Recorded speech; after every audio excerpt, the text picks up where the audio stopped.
নমস্কাৰ সংগ্ৰামী অভিনন্দন গ্ৰহণ কৰিব। নিম্ন প্ৰাথমিকৰ পৰা মহাবিদ্যালয় পৰ্যায়ত ৰখাওঁতে 2013 চন 2021 চনত বঞ্চিত সকলোবোৰ শিক্ষাগুৰুকে মই মোৰ আন্তৰিক শ্ৰদ্ধা আৰু সংগ্ৰামী অভিনন্দন দিছিলোঁ। শ্ৰদ্ধা শিক্ষাগুৰুসকল, আমাৰ মাজত এটা ভাল বিতৰ্ক এটা হৈ আছে বা মানুহবিলাকে ভাবি আছে যে আমি সদৌ অসম অপাধিকৃত শিক্ষক কৰ্মচাৰী সংস্থাই মাননীয় শিক্ষামন্ত্ৰী মহোদয় বা যিখন আমাৰ কেবিনেট উপসমিতি আছে, এই উপসমিতিক আমি কি মেমৰিণ্ডাম কিয় নিদিলোঁ? এই প্ৰসংগতে এই ভিডিঅ'টো বনাইছোঁ, আপোনালোকক জনাব বিচাৰিছোঁ যে চাওক, আপোনালোকে যে বিভিন্ন সংগঠন, তাত আমাৰ শিক্ষকৰ সংগঠন, হাইস্কুলৰ হওক, কলেজৰ হওক বা ডগ টিচাৰ হওক, এইসকলে ইতিমধ্যে মেমৰিণ্ডাম দিছে। ইয়াৰ পৰা কিবা ভাল ৰিজাল্ট আহিছে জানো?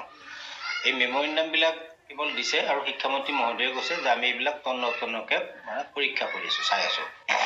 তন্নতন্নকৈ পৰীক্ষা কৰি আছোঁ আৰু চাই আছোঁটোৱে আমি জানো নিশ্চিতি পাইছোঁ এই কথাটোত যে আমাৰ বিষয়বিলাক তাতে সন্নিৱিষ্ট হ'ব? মেইন কথাটো হ'ল, আমি সদৌ অসম অপাধিকৃত শিক্ষক কৰ্মচাৰী সংস্থাই চৰকাৰক প্ৰত্যাহ্বান জনাই আছোঁ। সমান্তৰালভাৱে আমাৰ সমস্যাসমূহৰ সমাধানৰ কাৰণে আমি দাবী জনাই আহিছোঁ। এনে মুহূৰ্তত আমি আমাৰ মাননীয় মুখ্যমন্ত্ৰী মহোদয়ে যেতিয়াই এই কেবিনেট কমিটিখন গঠন কৰিলে বা কেবিনেটত প্ৰাদেশিকৰণৰ সমস্যাটো সমাধানৰ সিদ্ধান্ত ল'লে, সেই মুহূৰ্ততে আপোনালোকে দেখিছে যে যিসকল শিক্ষাগুৰুৱে বা যিসকল সংগঠনে বা সন্থাই মাননীয় উপসমিতিখনক মেমৰিণ্ডাম দিব গৈছে বা তেওঁলোকৰ লগত যাই ফটো উঠিছে, তেওঁলোক কোন মানুহ, তেওঁলোক ক'ত আছিল, তেওঁলোকৰ আমাৰ এই শিক্ষকৰ আন্দোলনবিলাকত তেওঁলোকৰ ভূমিকা কি, এইবিলাক আমি সকলোৱে জানো। জানি উঠাৰ পিছতো আমি আচলতে তেওঁলোকৰ কথাটোত সেই কথাখিনি চৰকাৰেও গম পায় আৰু এই কথাটো কিন্তু সুবিধা লৈছে চৰকাৰে।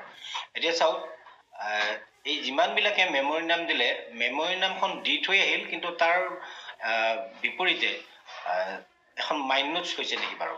এই যে মেমৰিণ্ডাম দিলে, এই দাবীখিনি চৰকাৰে মানি ল'লে নে নল'লে বা কি দাবী জনালে, ইয়াৰ ওপৰত কিবা মাইণ্ড নোটছ আছে নেকি? তেওঁলোকৰ হাতত কিবা প্ৰমাণ আছে নেকি? নাইতো।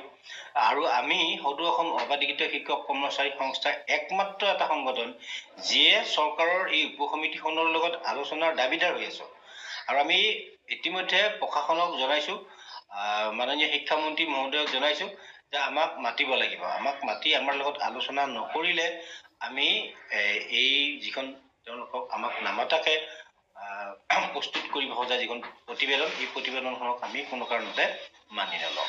এই কথাষাৰ ইতিমধ্যে প্ৰশাসনকো কোৱা হৈছে, শিক্ষামন্ত্ৰী মহোদয়কো কোৱা হৈছে আৰু ইতিমধ্যে আমাক সদৌ অসম অপাধিকৃত শিক্ষক কৰ্মচাৰী সংস্থাৰ আৰু কেবিনেট উপসমিতিখনৰ মাজত এখন যৌথ সভা অনুষ্ঠিত কৰিবৰ কাৰণে আমি বিভিন্ন দিশৰ পৰা আমি চৰকাৰক অৱগত কৰি আছোঁ। আৰু যদি নকৰে, আৰু আজি আপোনালোকক এটা কথা কৈছোঁ যে যদি 20 তাৰিখৰ ভিতৰত যদি আমাৰ যদি আলোচনাটো নহয় বা আলোচনাটো চৰকাৰে অনুষ্ঠিত নকৰে, তেতিয়াহ'লে আমি আগন্তুক যি 24 তাৰিখ, 24 ফেব্ৰুৱাৰী, এই 24 ফেব্ৰুৱাৰীত মাননীয় প্ৰধানমন্ত্ৰী মহোদয় আমাৰ অসমলৈ আহিব, অসম ভ্ৰমণত।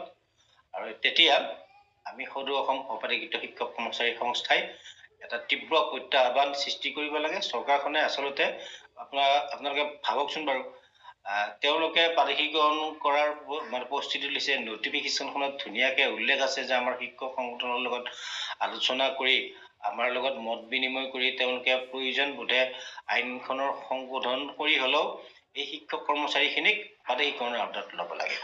এনেধৰণে উল্লেখ থকাৰ পিছতো কেবিনেট কমিটি উপসমিতিখনে আমাৰ সংস্থাৰ লগত আলোচনা কৰিবলৈ আপত্তি থকাৰ অন্তৰালৰ কথাখিনি কি? নিশ্চয় ইয়াত এটা আকৌ বা ষড়যন্ত্ৰ এটা আছে, যি ষড়যন্ত্ৰৰ জৰিয়তে হয়তো শিক্ষকসকলক আকৌ ডিপ্ৰেভ কৰাৰ এটা কুটিল হেৰি চলি আছে। গতিকে এইখিনিতে মই আপোনালোকক কৈছোঁ যে আমি প্ৰত্যাহ্বান দিয়ে যিহেতু এটা ভাল খবৰ আমি আনিছোঁ, আৰু আলোচনাটোতো আমি এটা প্ৰত্যাহ্বান সৃষ্টি কৰিব লাগিব। চৰকাৰক আমি প্ৰয়োজন বোধে আন্দোলন আমি আকৌ কৰিম আন্দোলন, কাৰণ আমাৰ মাজৰ পৰা কিছু সংখ্যকক প্ৰাদেশিকৰণ কৰিব আৰু বাকীবিলাকে বাকীবিলাক বঞ্চিত হ'ব। আৰু শিক্ষকসকলকো আমি আহ্বান জনাম যে আপোনালোকে এনেকুৱাকৈ ভাবিব নালাগে যে মোৰ স্কুলখন এইবাৰ আওতাত আহিব যেতিয়া মই আৰু আন্দোলন নকৰোঁ বা এই শিক্ষকসকলক মই সংগ নিদিওঁ, এনে মানসিকতাটো পৰিহাৰ কৰিব লাগে। সকলোৱে আমি একত্ৰিত হৈ মইতো আজিও আহ্বান জনাম যে যিসকলে বেলেগকে দল সংগঠন কৰি আছে, সন্থা কৰি আছে, যি সন্থাই নহওক, ড্ৰপ সন্থাই হওক বা হাইস্কুল সন্থাই হওক বা অন্যান্য ঐক্যমঞ্চই হওক, এই বেলেগে দুজন মানুহ লগত লৈ মেমৰিণ্ডাম দিয়া ব্যৱস্থাটো কৰাতকৈ আমি সকলোবিলাক একত্ৰিত হৈ আমাৰ সদৌ অসম অপাদেশিত শিক্ষক কৰ্মচাৰী সংস্থা মাত্ৰ অসমৰ একমাত্ৰ সংগঠন য'ত নিম্ন প্ৰাথমিকৰ পৰা মহাবিদ্যালয় পৰ্যায়লৈকে লগতে 13 চন 21 চন বা 2001 চনত বঞ্চিত শিক্ষকসকলৰ সমস্যাবিলাক আমাৰ এই দাবীত সন্নিৱিষ্ট হৈ আছে। আৰু বাকীবিলাক সংগঠন চাওক সকলোবিলাক ইস্যু ভিত্তিক এটা কিবা দাবী লৈ তেওঁলোকে বা নিজৰ সমস্যাটো লৈ তেওঁলোকে সংগঠন কৰিছে।